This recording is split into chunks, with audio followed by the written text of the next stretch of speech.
I just yelled once on the train, and the guard cut open my clothes. Then he hung a death countdown around my neck and snapped a steel ring onto my arm. He quickly opened a small window on the train and shoved my arm right through it. I screamed in agony instantly, but 3 seconds later I went silent. Because it was minus 100 degrees outside, my arm froze solid in seconds, and the guard's giant hammer was ready. When the countdown finally hit 0, they pulled my arm back into the car.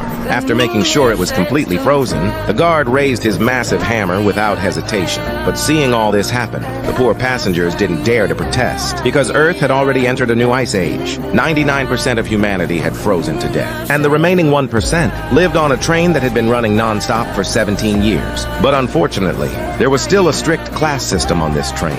The rich lived in the front first-class cars, enjoying a life of luxury every day, while the poor were crammed into the filthy tail section, surviving only on some kind of black protein bars. And not just that, the rich would even take children from the tail section. I casually complained for just a second, and they punished me with brutal torture. But today, the poor had finally had enough. When the guard opened the tail door, a bold man decided to start a rebellion. Because after more than 10 years of watching, he realized the guard's guns might not have bullets to test his theory. Nick pushed through the crowd without hesitation and pointed the guard's gun at himself, then pulled the trigger. Once they knew for sure, they lifted a metal pole they had prepared and rushed toward the closing door, blocking it just in time. Then everyone hurried to the train's prison section and rescued a father and daughter trapped inside. These two were vital to reaching the front cars. The man was a master locksmith, and his daughter had a special ability. She could hear what was happening behind the doors.